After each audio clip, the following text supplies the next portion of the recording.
Breathe in. Is a breath as pure as your first?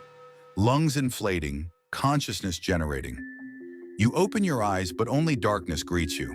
And aside from your own panic breathing, the only other sound to be heard is the gentle tapping of raindrops on steel. You try to stand, but something is holding you in place, clamping you to your seat, leaving only your arms and legs free to move. The past is a great dark void. You have no memory of how you got here, no memory of yourself. You are trapped in the darkness, nameless and alone. You realize something is attached to your face, and when you reach up to touch it, your fingertips are blocked by a hard metallic protuberance near your mouth.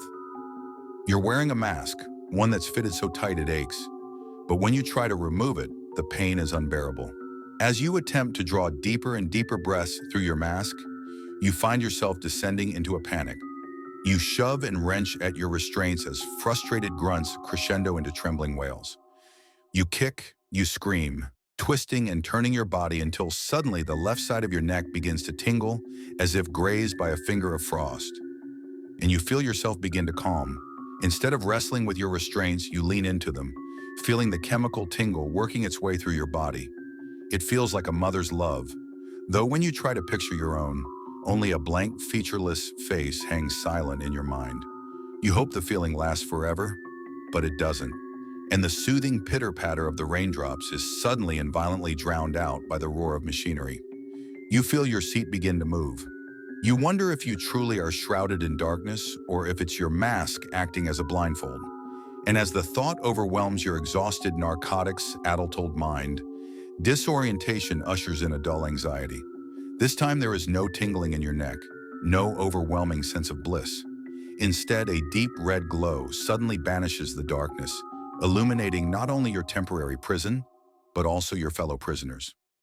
One is sat to your left, the other to your right with a contraption that contains you being triangular in structure. Both men's faces are covered by what you can only assume is the same variety of masks that you've been forced to wear.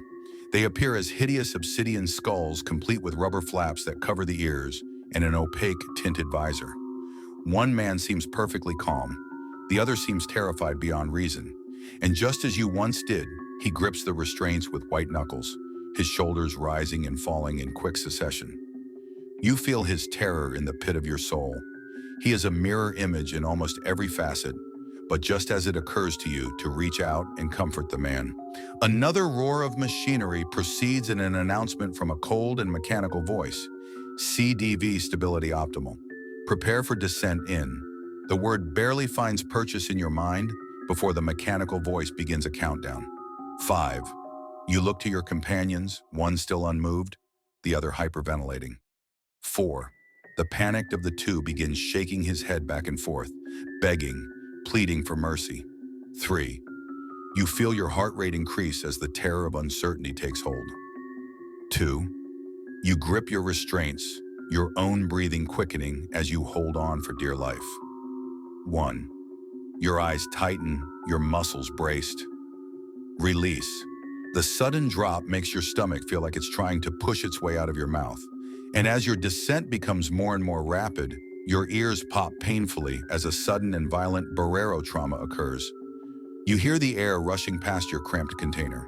The entire structure is seeming to pulse and vibrate as you plunge into the depths of the earth at hundreds of feet per second. It feels as if any moment now your steel capsule will smash into the earth below, crushing and killing you in a fraction of a nankin. The featureless face of your mother appears to you again, but there are no tears, only terror and confusion.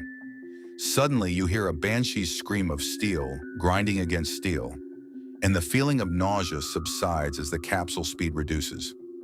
As the huge metal brakes bring you to a steady stop, the great scream continues for a few moments, then suddenly falls silent. With your capsule hanging stationary in some unknowable abyss, you continue to tremble with residual terror. The calmer companion remains still. The other appears to have passed out entirely. His head and arms hang loose with only the restraints to keep him in place. But as another groan of machinery sends the capsule reeling, he appears to wake up again. After a brief period of steady movement, the capsule splits into 3. And as your seat rotates away from your masked companions, You are once again thrust into an inky black void. Before your restraints unlock, rising above your head like the arms of some overprotective parent, a bright white light flickers on, one that appears to be a mana